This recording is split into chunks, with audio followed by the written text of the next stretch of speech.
독자 여러분께 세상에는 우리의 이성으로는 설명할 수 없는 일들이 때때로 일어납니다.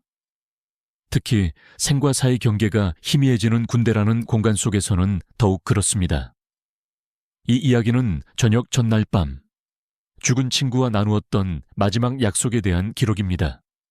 이것은 단순한 귀신 이야기가 아닌 살아남은 자의 죄책감과 책임감, 그리고 죽은 자의 마지막 소원이 빚어내는 슬프고도 아름다운 여정입니다. 그 미스터리한 마지막 불침번의 밤으로 여러분을 초대합니다. 저녁을 하루 앞둔 밤의 공기는 평소와 달랐다. 소독약과 땀 냄새 대신 막사 안에는 희미한 기대감과 억누를 수 없는 흥분, 그리고 약간의 아쉬움이 뒤섞여 떠다니고 있었다. 박지훈 병장은 자신의 관물대 앞에서 콧노래를 흥얼거리며 군장을 정리하고 있었다. 이제 몇 시간만 지나면 이 지긋지긋한 군복과 군화도 마지막이었다. 그의 얼굴에서는 미소가 떠나질 않았다. 지난 2년의 시간이 주마등처럼 스쳐 지나갔다. 끔찍했던 화생방 훈련, 발바닥에 물집이 잡히도록 걸었던 행군, 잠 깨는 것보다 더 싫었던 겨울날의 제설 작업. 그 모든 고통스러운 기억들이 이제는 아련한 추억이 되어 반짝이고 있었다. 그는 사회에 두고 온 친구들과의 술자리, 어머니가 차려주실 따뜻한 집밥, 그리고 무엇보다 아침에 기상나팔 소리를 듣지 않아도 된다는 자유를 상상하며 연신 싱글벙글했다. 뭘 그렇게 실실 쪼개냐. 박지훈 병장 맞은편에서 동양 전역을 앞둔 동기 김성진이 말을 걸었다. 좋냐, 나는 막상 나가려니 좀 시원섭섭하다. 섭섭하긴 개뿔. 나는 1분 1초라도 빨리 여기서 탈출하고 싶다. 나가서 하고 싶은 게 얼마나 많은데. 지훈은 마지막으로 반납할 장구류를 챙기며 대답했다. 그의 마음은 이미 부대 담장 밖 자유로운 세상으로 달려가고 있었다. 그의 군생활 마지막 임무는 야간 불침번이었다. 자정부터 새벽 2시까지 가장 피곤하고 지루한 시간대의 근무였다. 평소 같았으면 투덜거렸을 테지만 오늘만큼은 그마저도 즐거웠다. 이것만 끝나면 진짜 끝이라는 생각에 발걸음도 가벼웠다. 불침번 근무대에 서자 막사하는 깊은 정적에 휩싸였다.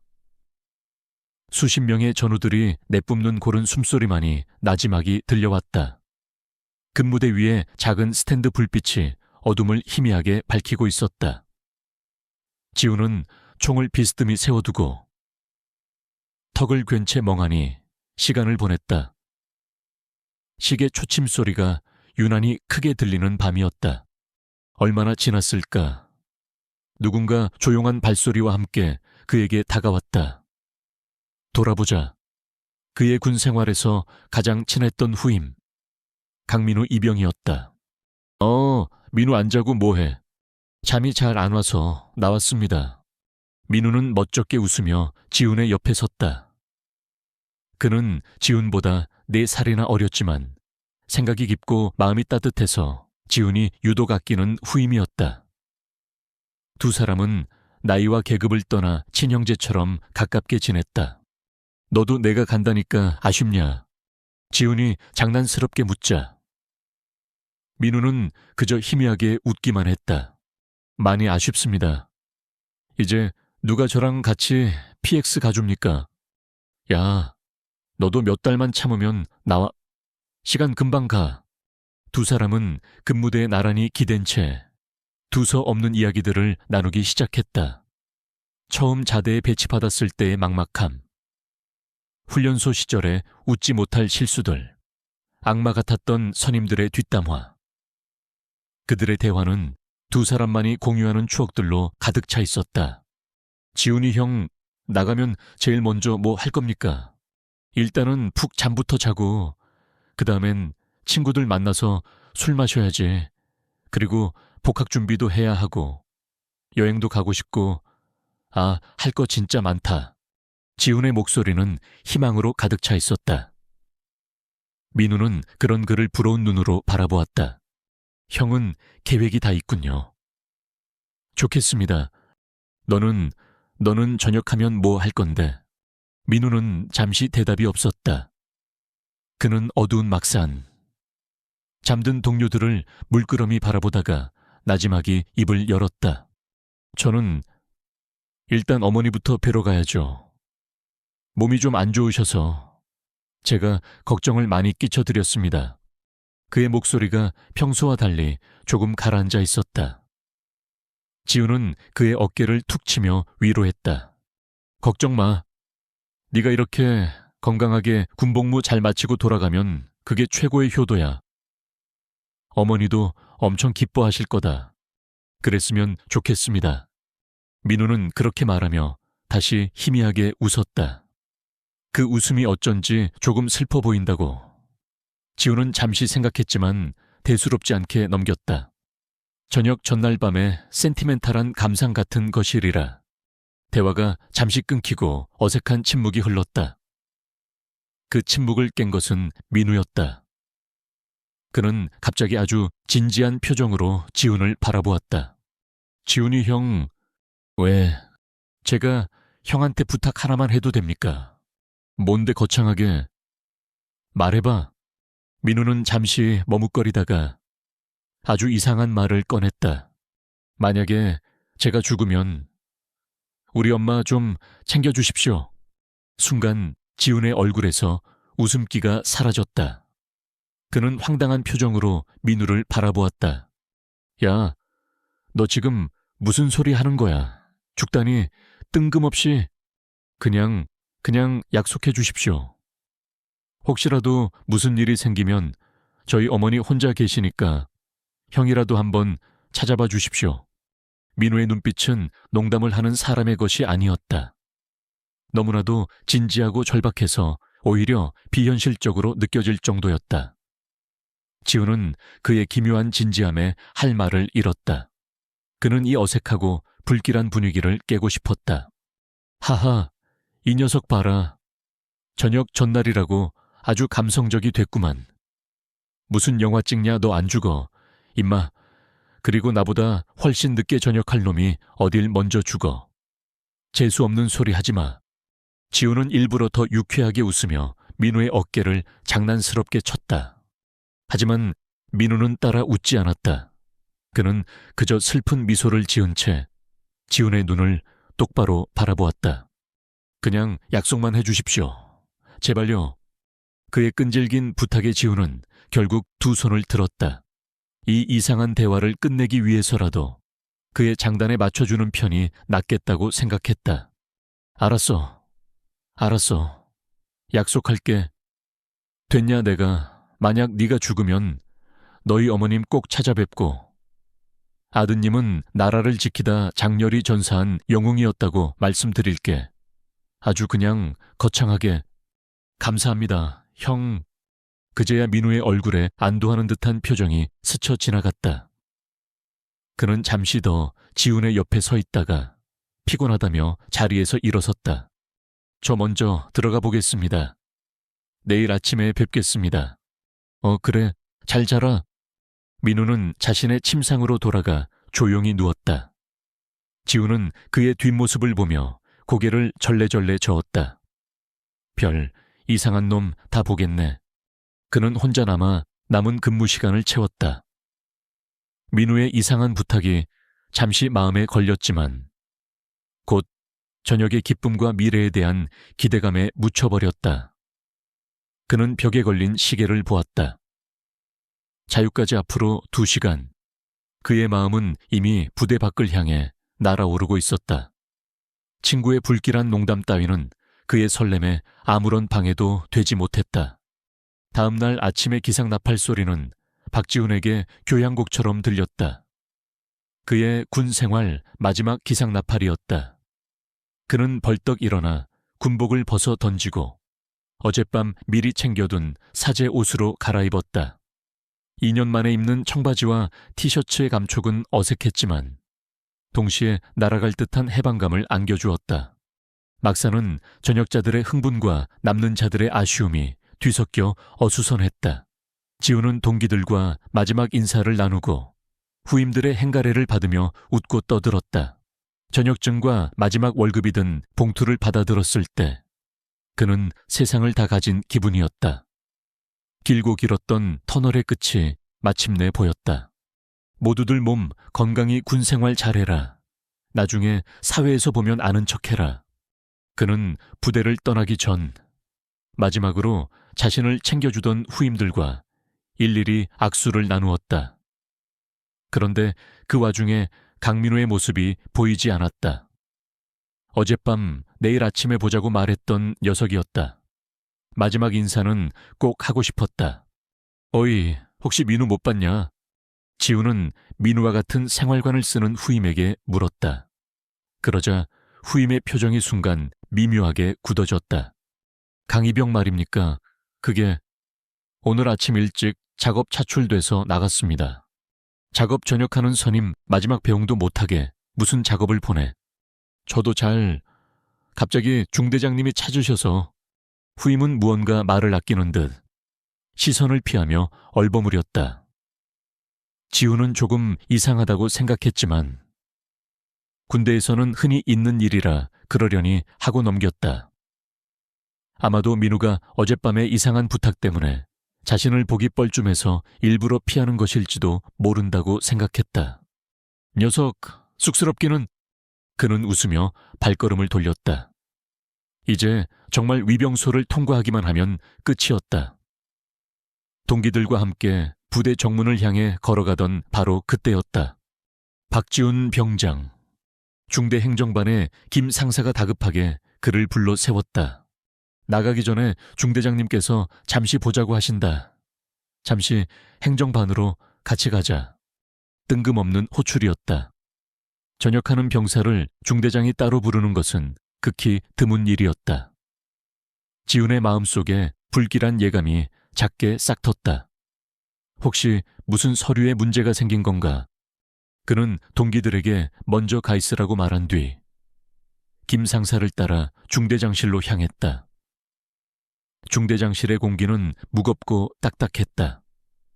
중대장은 평소의 호탕한 모습과는 달리 굳은 표정으로 지훈을 맞았다. 앉아라, 백병장. 지훈이 자리에 앉자. 중대장은 잠시 침묵하다가 어렵게 입을 열었다. 우선 저녁을 축하한다. 그동안 고생 많았다. 감사합니다. 자네를 내보내기 전에 꼭 해야 할 말이 있다. 이건 강민우 이병에 관한 일이다. 민우의 이름이 나오자 지훈의 심장이 쿵 하고 내려앉았다. 이 녀석 역시 무슨 사고라도 친 건가?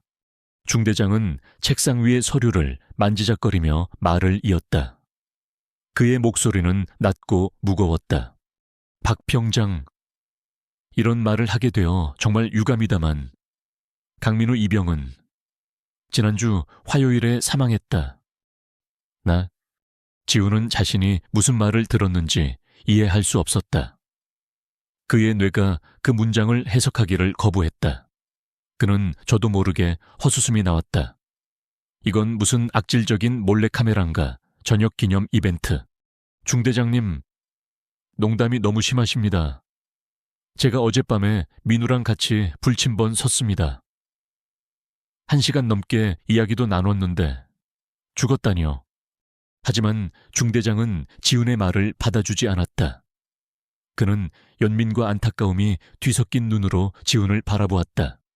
박 병장, 그건 불가능한 일이다. 강 이병은 지난주 부대 외곽에서 진행된 야외 수경훈련 중 폭우로 인한 산사태에 휩쓸려 변을 당했다. 시신은 지난주에 이미 수습되었고 장례식도 유가족끼리 조용히 치렀다. 그는 지훈의 혼란을 이해한다는 듯 차분하게 설명을 이어갔다. 병사들의 사기 저하와 불필요한 동요를 막기 위해 이 사실은 간부들과 일부 인원에게만 공유되었다. 자네에게도 미리 말하지 못한 점 미안하게 생각한다. 중대장의 확신에 찬 목소리, 그의 슬픈 표정, 그리고 이 모든 상황이 주는 압도적인 비현실감. 지훈의 머릿속에서 모든 것이 한꺼번에 무너져 내리기 시작했다. 그렇다면 어젯밤 자신과 함께 웃고 떠들었던 그 존재는 대체 무엇이었단 말인가? 만약에 제가 죽으면 우리 엄마 좀 챙겨주십시오. 어젯밤 민우가 했던 말이 이제는 장난이나 농담이 아니라 섬뜩한 유언이 되어 그의 귓가에 울렸다. 슬퍼 보였던 그의 미소, 절박했던 그의 눈빛, 그것은 살아있는 사람의 것이 아니었다. 이승의 미련이 남아 찾아온 죽은 자의 마지막 부탁이었다. 지훈의 입에서 의미 없는 소리가 새어나왔다. 그의 눈앞이 흐려지기 시작했다. 세상이 빙글빙글 돌았다. 그는 자리에서 비틀거리며 일어섰다. 아닙니다. 그럴 리가 없습니다. 제가 분명히 봤습니다. 그 녀석이 저한테... 그는 말을 잇지 못했다. 숨이 막혀왔다. 저녁의 기쁨과 자유를 향한 설렘은 산산조각 나버렸다. 그의 세계가 통째로 부정당하는 기분이었다.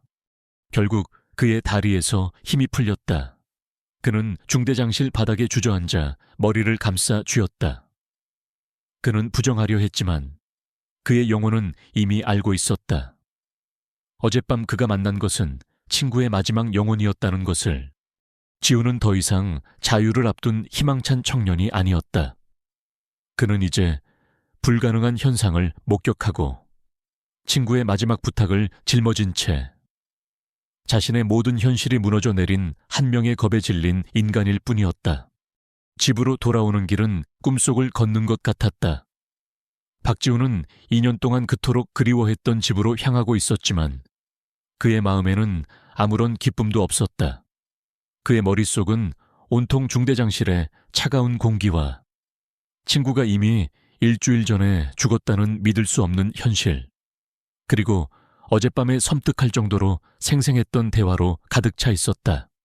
가족들은 그를 보고 기뻐서 어쩔 줄을 몰랐다.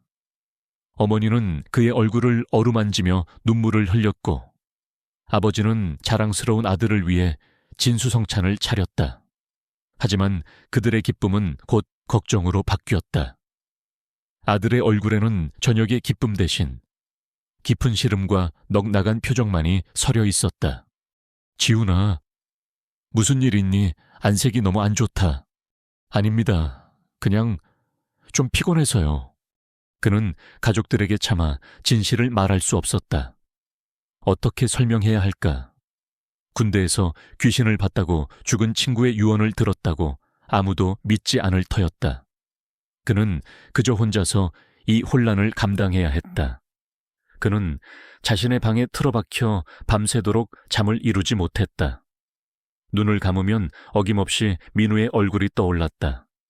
그의 슬픈 미소, 우리 엄마 좀 챙겨줘 라고 말하던 절박한 목소리, 그것은 환각이었을까? 저녁을 앞둔 스트레스와 피로가 만들어낸 헛것이었을까? 지훈은 필사적으로 그렇게 믿으려 했다. 하지만 그럴수록 어젯밤의 기억은 더욱 선명해졌다. 대화의 내용, 목소리의 톤, 심지어 그의 옷에서 나던 희미한 섬유유 연제 냄새까지 모든 것이 너무나도 현실적이었다. 며칠이 지났다. 지훈은 집에서도 유령처럼 겉돌았다. 그의 귓가는 민우의 부탁이 끊임없이 맴돌았다. 그것은 더 이상 단순한 기억이 아니었다. 그의 영혼에 족쇄처럼 채워진, 반드시 이행해야만 하는 명령처럼 느껴졌다. 그는 이대로는 자신의 삶을 살아갈 수 없다는 것을 깨달았다. 이 의문을 풀지 못하면 그는 평생 죽은 친구의 그림자 속에서 살아가게 될 터였다. 그는 결심했다.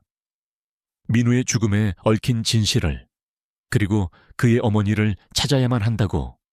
그는 먼저 민우의 부대에 전화를 걸었다. 자신을 민우의 가장 친한 친구라고 밝히고 유가족에게 전달될 유품을 자신이 대신 받아 정리해드리고 싶다고 정중하게 요청했다. 어머니가 몸이 편찮으시고 경황이 없으실 테니 자신이 돕고 싶다는 이유를 댔다. 며칠 후 군대 마크가 찍힌 커다란 소프 상자 하나가 그의 집으로 배달되었다. 지우는 떨리는 손으로 상자를 열었다. 그 안에는 강민우라는 한 청년의 짧은 인생의 흔적들이 담겨 있었다. 낡은 티셔츠 몇 벌, 싸구려 손목시계, 가족과 함께 찍은 낡은 사진 몇 장, 그리고 그의 시선은 상자 한 구석에 놓인 작은 수첩과 편지 뭉치에 멎었다. 그는 먼저 편지들을 집어들었다. 대부분 민우의 어머니가 아들에게 보낸 편지들이었다. 떨리는 글씨체로 쓰인 편지에는 아들에 대한 사랑과 걱정이 가득했다. 하지만 그 행간에는 그들의 고단한 삶이 고스란히 묻어 있었다. 점점 심해지는 관절염, 늘어나는 병원비, 비가 새는 낡은 집 지붕에 대한 걱정. 지우는 편지를 읽어 내려갈수록 가슴이 아려왔다. 민우가 왜 그토록 어머니를 걱정했는지 이제야 알 것 같았다. 그의 마지막 부탁이 더욱 무거운 무게로 그의 어깨를 짓눌렀다. 그리고 그는 마침내 민우의 손때가 묻은 작은 수첩을 펼쳤다. 평범한 군인 수첩이었다. 대부분은 훈련 일정이나 암기해야 할 사항들, 그리고 의미 없는 낙서들로 채워져 있었다. 지우는 실망하며 페이지를 넘기다가 수첩의 거의 마지막 부분에서 멈칫했다. 민우가 죽기 며칠 전의 날짜들이었다. 그 부분의 분위기는 사뭇 달랐다. 그는 결정적인 메모를 발견했다. 개수년 엑스월 엑실, 맑음. 내일 마지막 야외 수경 훈련. 장소는 예전에 폐쇄했던 3번 차의 석장이라고 한다. 그런데 오늘 장비 점검을 하는데 암벽 훈련 때 쓰는 로프랑 안전 하네스가 너무 낡아 보였다. 최 중사님께 말씀드렸더니 괜찮다고 예산이 없어서 어쩔 수 없다고만 하셨다. 왠지 기분이 안 좋다. 뭔가 불길한 예감이 든다. 빨리 집에 가서 엄마를 봐야 하는데. 지훈의 심장이 쿵쾅거리기 시작했다. 이것은 단순한 메모가 아니었다. 명백한 증거였다. 민우의 죽음은 단순한 사고가 아니었을지도 모른다. 그는 위험을 인지하고 있었고 보고까지 했지만 묵살당했다. 군에서 발표한 폭우로 인한 산사태라는 사고 원인과는 전혀 다른 이야기였다. 이것은 명백한 인재 아렌사이자 누군가에 의해 자행된 은폐일 가능성이 있었다. 이제 모든 조각들이 맞춰지기 시작했다. 어젯밤 나타났던 민우의 영혼, 그의 절박했던 부탁, 어머니의 어려운 형편, 그리고 이 불길한 메모. 민우는 억울하게 죽은 것이었다. 그리고 그의 영혼은 자신의 억울함을 풀어주고 홀로 남은 어머니를 지켜달라고 자신에게 마지막으로 호소하러 온 것이었다. 지훈의 마음속에서 슬픔은 차가운 분노로 변하기 시작했다. 그는 더 이상 이 일에서 도망칠 수 없었다. 도망쳐서도 안 되었다. 친구의 마지막 약속은 이제 새로운 의미를 갖게 되었다. 단순히 그의 어머니를 돌보는 것을 넘어 그의 억울한 죽음의 진실을 밝혀내야만 했다. 그것이 그에게 주어진 두 번째 삶의 무게이자 그가 짊어져야 할 책임이었다. 그는 어머니가 보낸 편지 봉투에 적힌 주소를 내려다보았다. 이제 그에게는 가야 할 목적지가 생겼다. 그의 길고 외로운 여정이 이제 막 시작되고 있었다. 서울의 번잡한 풍경이 차창 밖으로 멀어질수록 박지훈의 마음은 점점 더 무거워졌다. 그는 편지 봉투에 적힌 주소 하나만을 들고 친구의 과거를 향해 달려가고 있었다. 버스는 낯선 도시들을 스쳐 지나 마침내 그의 목적지인 오래되고 낡은 항구 도시에 도착했다. 공기 중에는 바다의 짠 내음과 가난의 냄새가 뒤섞여 있었다. 주소지에 가까워질수록 길은 더욱 좁고 가팔라졌다. 페인트가 벗겨진 담벼락, 녹슨 대문, 금이 간 시멘트 계단, 마치 시간이 멈춰버린 듯한 세상의 발전에서 소외된 동네였다. 지우는 민우의 어머니가 보낸 편지에서 느껴졌던 고단한 삶의 무게를 눈앞의 풍경을 통해 실감하며 가슴이 아려왔다. 마침내 그가 주소지 앞에 섰을 때 그의 앞에는 금방이라도 쓰러질 듯한 낡고 작은 집 한 채가 서 있었다. 지붕에는 비를 막기 위해 덮어놓은 파란색 천막이 얹혀 있었고 창문 한쪽은 깨진 채 신문지로 막혀 있었다. 이 집이 그토록 친구가 걱정했던 어머니의 세상이었다. 그는 한참 동안이나 문 앞에서 망설였다. 무슨 말을 해야 할까? 어떻게 나를 소개해야 할까? 수없이 연습했지만 막상 문 앞에 서니 머릿속이 하얘졌다. 그는 심호흡을 한번 하고 삐걱거리는 낡은 철문을 두드렸다. 잠시 후 문이 열리고 한 여인이 모습을 드러냈다. 민우의 어머니였다. 그녀는 지훈이 상상했던 것보다도 더 늙고 쇠약해 보였다. 편지에서 읽었던 관절염 때문인지 허리는 구부정했고 얼굴에는 깊은 슬픔과 지친 기색이 그늘처럼 드리워져 있었다. 그녀는 낯선 청년을 경계심 어린 눈으로 바라보았다. 지우는 허리를 90도로 숙이며 자신을 소개했다. 어머님, 안녕하십니까? 저는 박지훈이라고 합니다. 군대에서 아드님 민우와 함께 복무했습니다. 민우와 가장 친했던 친구입니다. 민우의 이름이 나오자 그녀의 눈빛이 흔들렸다. 경계심이 사라진 자리에 아들의 이름이 불러일으킨 새로운 슬픔의 물결이 차올랐다. 그녀는 잠시 말을 잇지 못하다가 떨리는 목소리로 말했다. 아이고, 우리 민우 친구였구나. 이런 누추한 곳까지 어쩐 일로. 어서 들어오게. 그녀는 지훈을 집 안으로 이끌었다. 집 안은 밖에서 본 것만큼이나 좁고 허름했다. 살림살이는 거의 없었지만 먼지 하나 없이 깔끔하게 정돈되어 있었다. 벽이란 벽에는 온통 민우의 사진들이 붙어 있었다. 갓난아기 때의 사진, 초등학교 입학식 사진, 그리고 마지막으로 군복을 입고 늠름하게 서 있는 사진까지. 이 작은 집은 그녀의 세상의 전부였던 아들에 대한 기억으로 가득 차 있었다. 지우는 그녀가 내어준 낡은 방석 위에 무릎을 꿇고 앉았다. 그는 차마 귀신 이야기를 꺼낼 수는 없었다.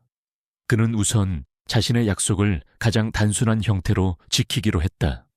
민우 장례식에도 가보지 못해서 죄송한 마음에 인사드리러 왔습니다. 그리고 어머님께 혹시 제가 도울 일은 없는지 여쭙고 싶었습니다. 민우가 살아있었다면 분명 그렇게 했을 겁니다. 어머니는 지훈의 말에 다시 눈시울을 붉혔다. 그녀는 아들에 대한 기억들을 하나씩 꺼내놓기 시작했다. 어릴 적에 얼마나 착하고 속이 깊었는지, 아버지를 일찍 여의고 얼마나 든든한 아들이 되어 주었는지. 그녀의 목소리는 담담했지만 그 안에는 아들을 향한 사무치는 그리움이 배어 있었다. 이야기를 나누는 동안 지훈의 눈에 고장난 수도꼭지가 들어왔다. 물이 완전히 잠기지 않아 한 방울씩 똑똑 떨어지고 있었다. 어머님, 저 수도꼭지 제가 한번 봐드려도 되겠습니까? 제가 군대에서 이런 걸 좀 고쳐봤습니다. 민우한테서 배운 겁니다. 그는 자연스럽게 거짓말을 했다. 어머니는 고맙다며 공구함을 찾아주었다. 지우는 서툰 솜씨였지만 최선을 다해 수도꼭지를 고치기 시작했다. 물이 새는 것을 막고 삐걱거리는 방문에 기름칠을 하고 깨진 창문을 임시로나마 두꺼운 비닐로 막았다. 그것은 그의 약속 이행의 첫 번째 단계였다. 거창한 도움이 아니라 지금 당장 그녀의 불편을 덜어주는 작지만 진심 어린 행동. 어머니는 그런 그의 모습을 지켜보았다. 아들을 잃은 슬픔에 잠겨 있던 그녀의 눈에 아주 오랜만에 희미한 온기가 감돌았다. 그녀는 묵묵히 일하는 지훈의 등 위로 먼저 떠나버린 아들의 모습을 겹쳐보고 있었다. 어느덧 저녁이 되었다. 지훈이 일을 마치고 떠나려 하자 어머니가 그의 손을 붙잡았다. 그녀의 손은 앙상하고 거칠었다. 고맙네. 젊은이, 정말 고마워. 꼭 우리 민우 보는 것 같네. 참 착한 청년이야. 그 한마디에 지훈은 울컥 차오르는 감정을 억눌러야 했다. 그는 더 이상 민우의 친구가 아니었다. 그녀가 잃어버린 아들의 빈자리를 채워주기 시작한 대리인이었다. 그는 집을 나서며 다시 돌아오겠다고 약속했다. 그녀의 집을 뒤로하고 언덕을 내려오는 그의 마음은 무거웠지만 동시에 무언가 단단한 결의로 가득 차 있었다. 그는 이제 자신의 약속의 실체를 눈으로 확인했다. 이제 그의 사명은 단순히 진실을 밝히는 것을 넘어 친구가 그토록 사랑했던 이 연약하고 슬픔에 잠긴 어머니를 지키는 것이 되었다. 그의 감정적인 책임감은 이제 너무나도 현실적이고 개인적인 것이 되어 있었다. 그 후 몇 주 동안 박지훈의 삶은 두 개의 세계를 오갔다. 낮에는 복학 준비를 하며 평범한 일상을 사는 척했지만 주말이 되면 어김없이 민우 어머니의 작은 항구 도시로 향했다. 그는 이제 그 집의 낡은 철문을 두드리는 것이 익숙해졌다. 그는 더 이상 손님이 아니었다. 그는 낡은 지붕을 수리하고 찬바람이 들어오는 창틀을 막고 시장에 가서 그녀가 좋아하는 반찬거리를 사왔다. 그는 민우의 어머니와 함께 밥을 먹으며 그녀의 아들에 대한 끝없는 이야기들을 들어주었다. 그는 민우의 어린 시절 앨범을 함께 보며 웃었고 그녀가 아들을 그리워하며 눈물 흘릴 때 조용히 어깨를 다독여 주었다. 그들의 관계가 깊어질수록 지훈은 민우의 죽음에 대한 더 많은 조각들을 맞출 수 있었다. 어느 날 저녁, 어머니는 아들이 마지막으로 전화를 걸어왔던 날에 대해 이야기했다. 그 애가 훈련 나가기 전날 밤에 전화를 했었어. 목소리가 평소랑 다르게 많이 잠겨 있더구나. 장비가 낡아서 걱정된다는 말도 하고 그리고 그날따라 유독 날씨 이야기를 많이 했어. 비가 올 것 같다고. 왠지 기분이 안 좋다고. 지훈의 심장이 멎는 듯했다. 군에서 발표한 공식적인 사고 원인은 예측 불가능한 폭우로 인한 갑작스러운 산사태였다. 하지만 어머니의 이야기는 달랐다. 민우는 이미 날씨의 위험성을 인지하고 있었다. 낡은 장비 문제와 더불어 날씨에 대한 우려까지.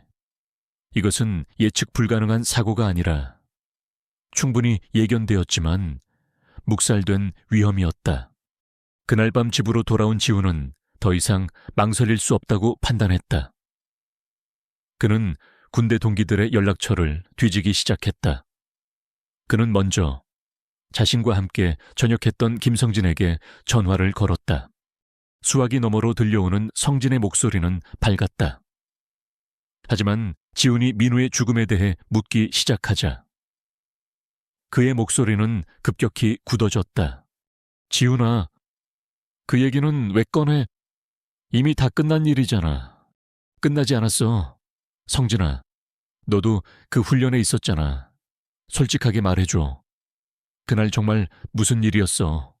성진은 한참 동안 침묵했다. 수화기 너머로 그의 불안한 숨소리가 들려왔다. 마침내 그가 어렵게 입을 열었다. 나도 잘 몰라. 그냥 분위기가 좀 이상했어. 그리고 사고 후에 우리 모두 입 다물라는 명령을 받았어. 함부로 말하고 다니지 말라고. 누구한테서? 최 중사. 알잖아. 우리 소대장이었던 최영민 중사. 그 사람이 훈련 지휘관이었어. 그 사람이 어떻게든 훈련 일정 맞춰야 한다고 엄청 쪼아댔던 건 기억나. 최영민 중사. 지훈은 그 이름을 기억했다. 야심이 많고 자신의 실적을 위해서라면 물풀을 가리지 않던 사람이었다. 지훈의 머릿속에서 모든 조각들이 끔찍한 그림을 그리며 맞춰지기 시작했다. 성진은 더 이상 말하고 싶어 하지 않았다. 그는 두려워하고 있었다. 지훈은 그를 더 이상 압박하지 않았다. 대신 마지막으로 한 가지만 더 물었다. 민우랑 같은 조였던 사람. 누구였는지 기억나 사고를 바로 옆에서 본 사람. 성진은 다시 한번 망설였다. 그는 군대의 암묵적인 규칙과 친구에 대한 죄책감 사이에서 갈등하고 있었다. 잠시 후 그는 거의 속삭이듯 말했다. 이 일병, 이준수 일병. 그 친구가 민우 바로 옆에 있었어. 사고 후에 충격을 너무 많이 받아서 한동안 말도 제대로 못했어. 아마 그 친구가 뭔가 알 거야. 성진은 지훈에게 이준수 일병의 연락처를 알려주었다. 그는 마지막으로 지훈아, 너무 깊이 파고들지 마.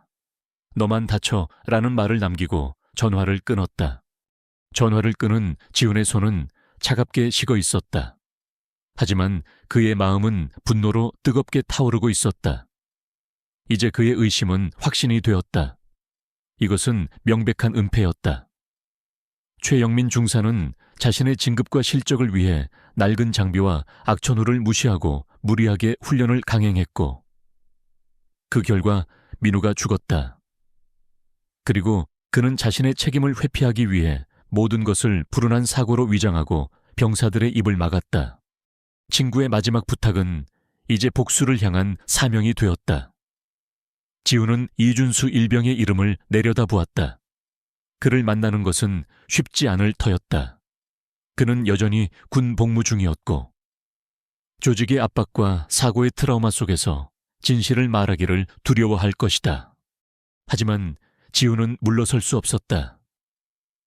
그는 친구의 억울한 죽음을 그리고 홀로 남은 그의 어머니의 눈물을 외면할 수 없었다. 그는 이제 거대한 조직의 거짓말과 싸워야 했다. 그의 손에 들린 무기는 친구가 남긴 불길한 메모와 죽어서까지 지키고 싶었던 어머니에 대한 사랑, 그리고 그가 친구에게 했던 마지막 약속뿐이었다. 박지훈은 이준수 일병을 만나는 것이 쉽지 않으리라 예상했다. 그는 몇 번의 통화 끝에 휴가를 나온 이 일병과 부대에서 멀리 떨어진 한적한 카페에서 만나기로 약속을 잡았다. 약속 장소에 나타난 이준수 일병의 얼굴에는 사고의 트라우마와 군 조직에 대한 두려움이 깊게 새겨져 있었다. 그는 시종일관 불안한 듯 주위를 두리번거렸다. 처음에 이 일병은 입을 굳게 닫았다. 그는 그저 사고였습니다. 불운한 사고였을 뿐입니다. 라는 말만 기계처럼 반복했다. 그는 여전히 군인이었고 진실을 말하는 것이 가져올 보복을 두려워하고 있었다. 지훈은 그를 몰아붙이지 않았다. 대신 그는 공감으로 다가갔다. 그는 민우와 함께했던 즐거웠던 기억들을 이야기했다. 그리고 조심스럽게 민우의 수첩에서 발견한 낡은 장비에 대한 메모를 그에게 보여주었다. 준수야, 민우가 이걸 썼어. 훈련 전에 이미 위험을 알고 있었던 거야. 그리고 그는 민우 어머니의 이야기를 꺼냈다. 아들의 죽음의 진실도 모른 채 홀로 병마와 싸우며 고통스럽게 살아가는 어머니의 모습을 담담하게 설명했다. 어머니는 진실을 알 권리가 있어. 그리고 민우는, 우리 친구 민우는 자신의 죽음이 정당하게 기억될 자격이 있어. 이건 너를 비난하려는 게 아니야. 그저 민우를 위해 진실을 말해달라는 부탁이야. 지훈의 진심 어린 호소에 이준수 일병의 단단했던 방어벽이 무너지기 시작했다. 그의 눈동자가 심하게 흔들렸다. 그는 두려움과 죄책감 사이에서 괴로워했다. 마침내 그의 눈에서 눈물이 터져 나왔다.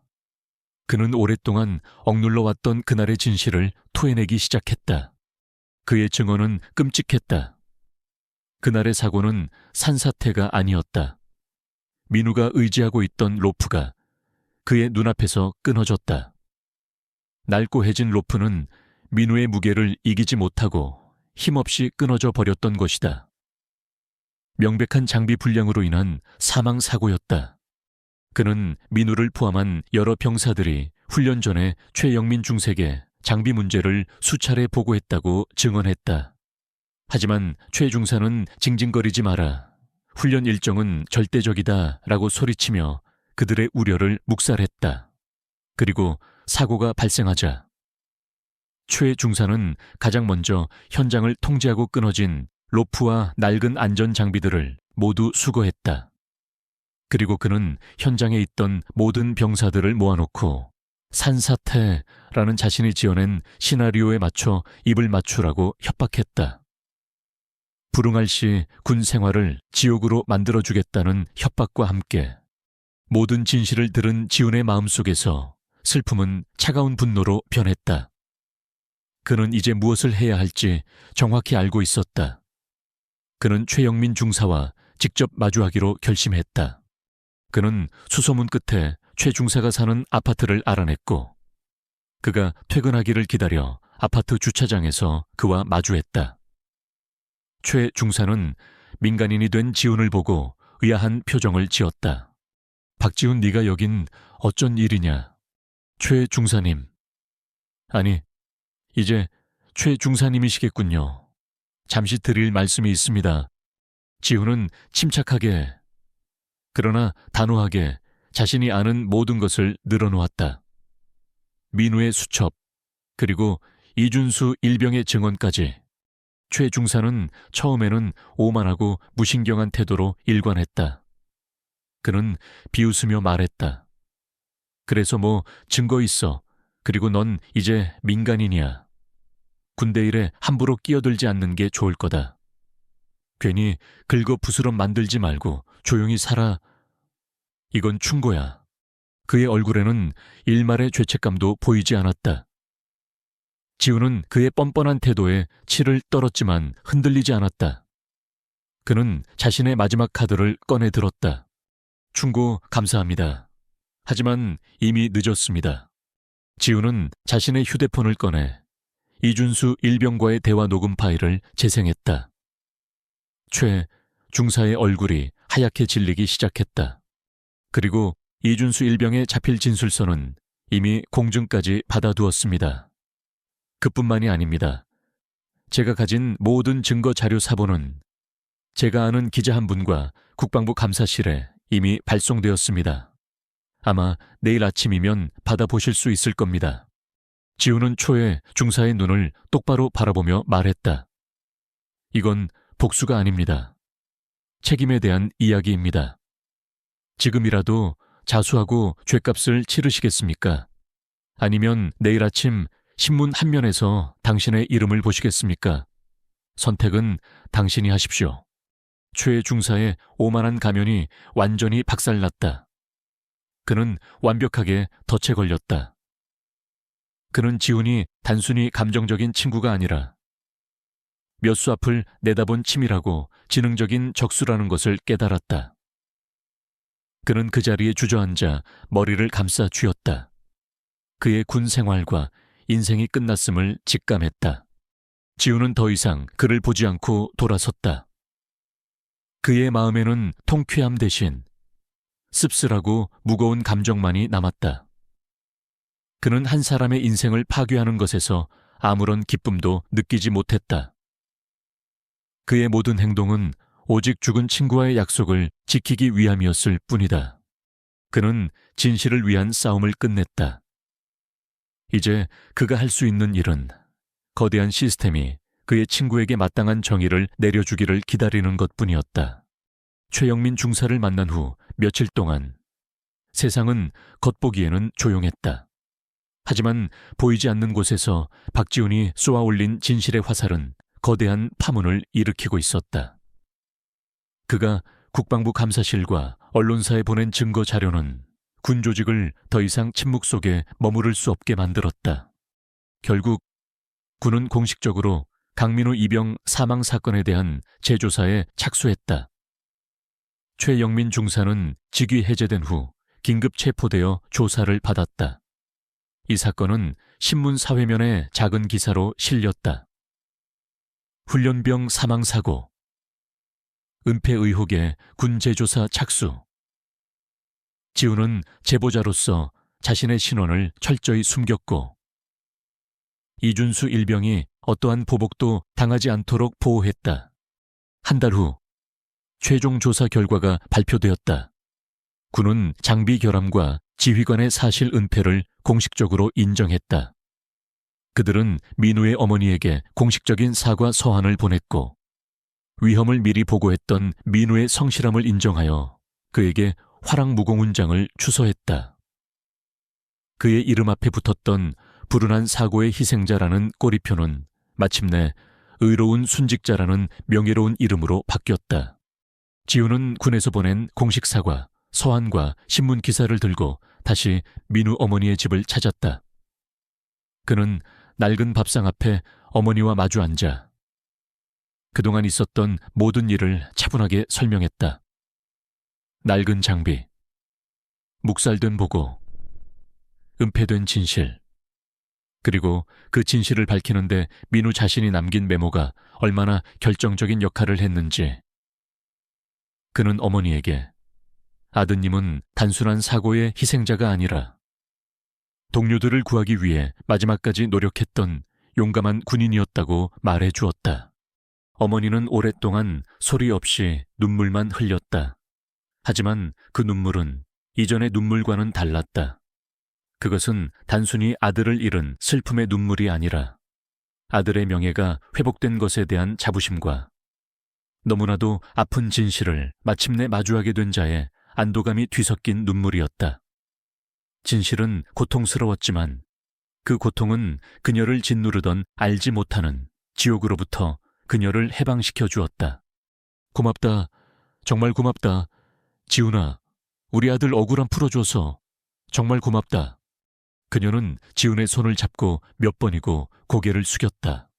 얼마 후 군으로부터 공식적인 유족 보상금이 지급되었다. 결코 적지 않은 액수였다. 지훈은 그 돈을 관리하는 것을 도와드렸다. 그는 단순히 돈을 쥐어주는 대신 그 돈이 그녀의 남은 삶을 실질적으로 바꿀 수 있도록 적극적으로 나섰다. 그는 용한 의사를 찾아 어머니의 관절염 치료를 시작하게 했고 변호사를 통해 그녀가 정당한 모든 권리를 보장받도록 도왔다. 그리고 가장 중요하게 그는 그녀와 함께 새로운 집을 구했다. 비가 새고 찬 바람이 들어오는 언덕 위 낡은 집을 떠나 따뜻한 햇볕이 드는 작지만 깨끗한 아파트로 이삿짐을 나르던 날 어머니는 새로운 집 창가에 서서 눈물을 글썽이며 말했다. 우리 민우가 살아있었다면 꼭 이렇게 해줬을 텐데. 그 후로 몇 년의 시간이 흘렀다. 지우는 민우 어머니의 삶에 자연스럽게 스며들었다. 그는 더 이상 민우의 친구가 아니었다. 그는 그녀의 아들이었다.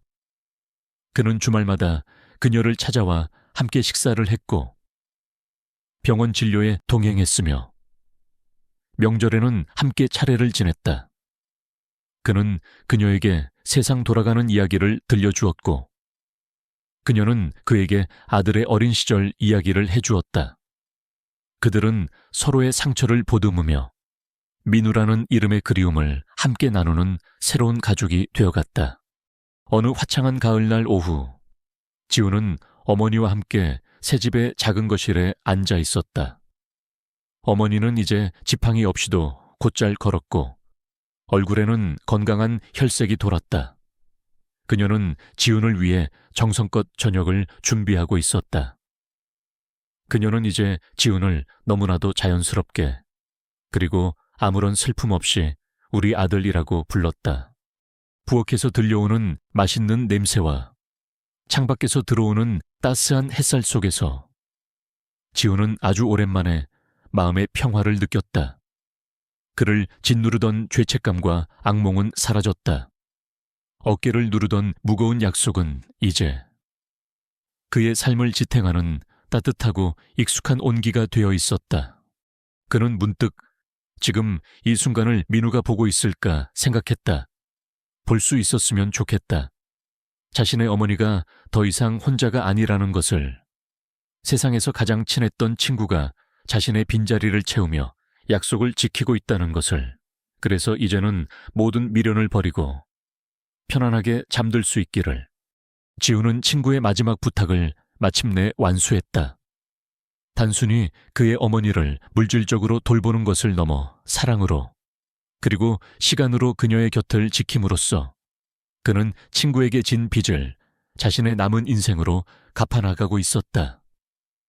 그리고 그것은 그에게 주어진 세상에서 가장 무겁고도 영광스러운 축복이었다.